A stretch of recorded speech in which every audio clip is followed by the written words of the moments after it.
touché souvent non plus, Hermano, malheureusement. Ça bloque des deux côtés.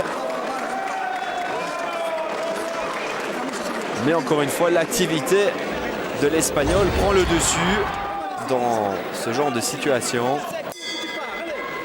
Et toujours le même discours dans son coin à l'aube de cette 9e reprise. Il n'y a pas mille solutions, hein. On voit mal Hermano Figatelli se planter au centre du ring et lâcher, on va dire, des bombes sur l'Espagnol. C'est pas son style de boxe, donc il doit utiliser ses qualités. Et ses qualités sont plutôt dans la mobilité sur le ring et dans le fait qu'il devrait pouvoir un peu plus piéger son adversaire, l'emmener dans un piège pour le contrer, être un petit peu plus sur les jambes. Ah, c'est un duel sans merci en tout cas, vraiment dans les tranchées.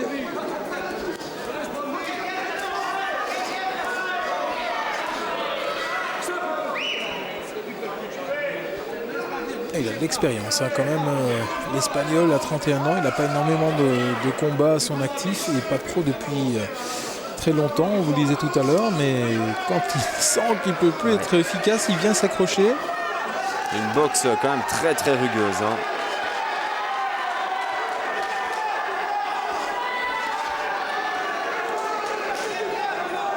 Je ne sais pas si Hermano s'attendait véritablement à ça. Tout à l'heure à l'interview, je nous disais, moi je préfère pas regarder les adversaires parce que je sais pas, visiblement ça le fait un petit peu hésiter. Si c'est trop facile, il se met pas dans le combat. Si c'est trop dur, ça pourrait le faire flipper. Mais on lui a juste dit que c'est quelqu'un qui allait marcher sur lui. Est-ce que c'est la bonne manière de préparer un combat quand même? Est-ce qu'il y en a une? J'en sais rien, c'est très subjectif, mais... Ça dépend des individus, ça dépend des caractères. Je pense que ce qui est surtout important, c'est d'être prêt à 100% pour le combat, être prêt physiquement, avoir mis tous les atouts de son côté lors de la préparation. Mais là, s'il avait vu l'Espagnol avant, est-ce qu'il aurait pu changer quelque chose à son style aujourd'hui, à son combat? On n'a pas assez d'infos sur la véritable préparation, sur la durée de son entraînement, Hermano, mais par contre ce qu'on sait, c'est qu'il a beaucoup d'activités à côté. C'est vrai que ça aurait peut-être pu le pousser à travailler un petit peu plus l'intensité, à faire un petit peu plus de sparring, mais encore une fois c'est difficile à juger. On n'a pas assez d'informations sur le camp d'entraînement d'Hermano Figatelli pour pouvoir en tirer des conséquences. C'est pas facile, hein, parce que quand on l'a vu à l'entraînement, il partait le soir même ou le lendemain matin en Angleterre pour ses études, faire un stage. Et il a dû se partager un petit peu entre les deux. Mais en même temps, il n'y a pas 100 000 façons de boxer ce boxeur espagnol qui fait de nouveau une bonne reprise.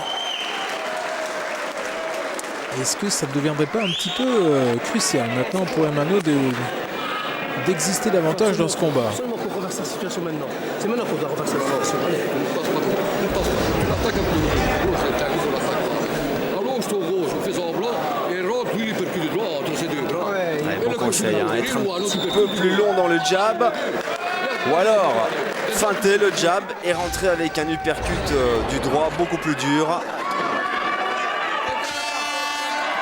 Vous le disiez, Marc, il n'y a pas mille façons de boxer sur Jesus Garcia Escalona. Soit il faut être un super technicien, faire tout à distance, pouvoir bouger et pouvoir éviter toutes les dures rentrées, on va dire, de l'Espagnol. Il faut boxer à distance et être très habile. Soit il faut être plus puissant que lui, il faut être un puncher, il faut se bloquer devant lui, s'arrêter, le contrer, être précis et le mettre hors combat.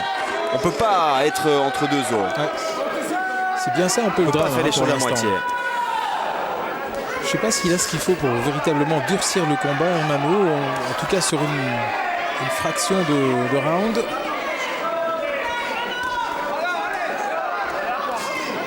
En tout cas dans son cas, on a bien saisi l'urgence du moment. Il est toujours là, cet Espagnol, c'est incroyable. Il a ouvert la boîte à gifles à la première reprise et il n'a pas encore levié le pied, quasiment.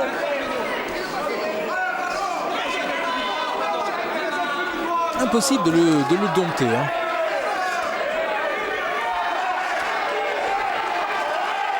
Et cela malgré les blessures. Il est quand même coupé à plusieurs endroits. Il a fait un voyage au tapis à la première reprise, mais il a quand même du caractère, cet Espagnol. Il n'est pas champion d'Espagne, il n'a pas déjà remporté ce championnat de l'Union européenne version super plume pour rien. Encore une fois, c'est pas un grand boxeur au niveau technique, mais il a un volume de travail très impressionnant, une générosité absolue.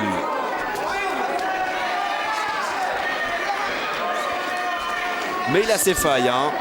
Malheureusement, Hermano Figatelli ne peut pas tout à fait les exploiter.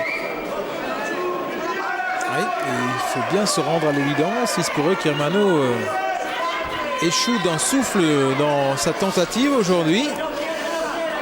Il est quand même dominé, pas largement, mais il est dominé dans ce combat. Je pense que l'Espagnol est relativement facile à toucher. On parle évidemment d'une boxe de haut niveau, hein, d'un niveau européen. Pour un niveau européen, il est facile à toucher. Mais il donne tellement de coups que dans ce cas-ci, Hermano Figatelli ne parvient pas à profiter des espaces. Il est le plus souvent en mode défensif pour justement ne pas être bousculé par l'Espagnol, pour prendre un minimum de coups. Et il n'a pas le temps de remettre.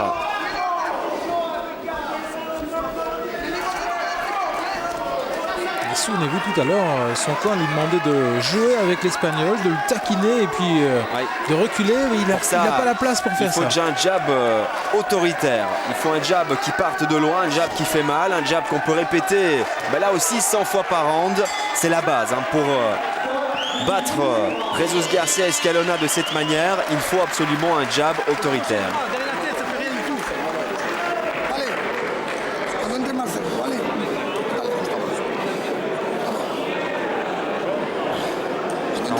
On est confiant hein, visiblement dans le camp espagnol. Le 11e round, allez. On va le toucher derrière la ligne. Reste 2 rounds. Essaye d'être plus précis dans tes coups. Pas d'emblée direct. Il vient sur toi, tu vas le contrer. Tu dois y croire dans tes coups. Tout le monde parle un petit peu en même temps. C'est pas évident hein, d'en retirer la substance essentielle. Et tout près les percutes du droit. C'est tout ce qu'on te demande. Et ça va marcher. Ça va. Je pense qu'ils veulent tous bien faire. Hein. Ouais, bien sûr, ont tous leurs conseils. Mais à ce moment-ci du combat, je pense qu'il ne faut pas 50 informations. Il faut une information décisive qui pourrait permettre à Hermano Figatelli de renverser la situation. Je pense qu'il faut insister sur quelques points essentiels. 2 rounds pour faire dérailler Jesus Garcia. C'est un sacré défi quand même pour le boxeur de Sera.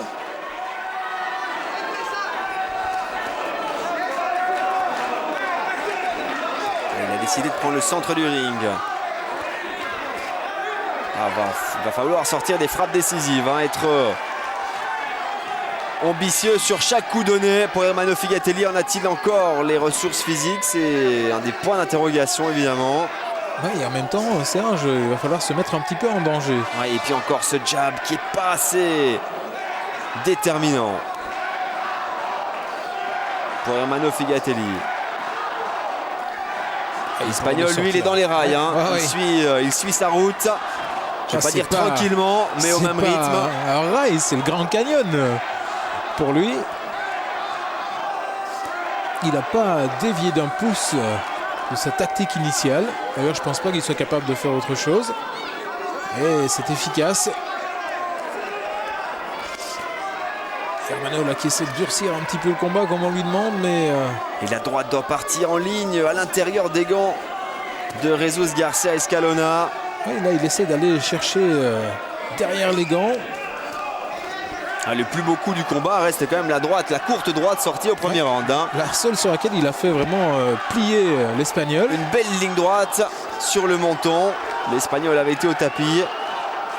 Ah, c'est bizarre, hein, il a envie d'aller chercher avec de larges crochets.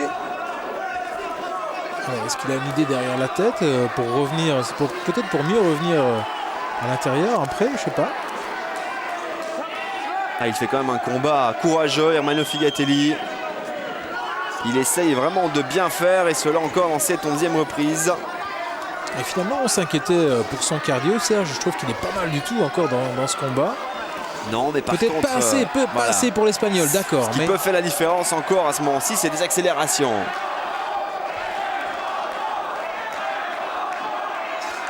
Et le public derrière Hermano. Ah, c'est la première fois aussi qu'Hermano Figatelli dépasse la 10e reprise. C'est aussi important à souligner, là où l'Espagnol a déjà eu une expérience précédemment. On rentre tout simplement dans les rounds de championnat. Oui. Il n'y a rien d'impossible, mais la fenêtre d'opportunité d'Hermano est en train de se refermer maintenant. Il n'est plus aussi fringant non plus, vous allez me dire, c'est normal l'Espagnol, mais il est toujours là, il est toujours volontaire. Toujours devant Hermano, incroyable. Et il a 2 points, mais 4 poumons. Incroyable. Jesus Garcia Escalona.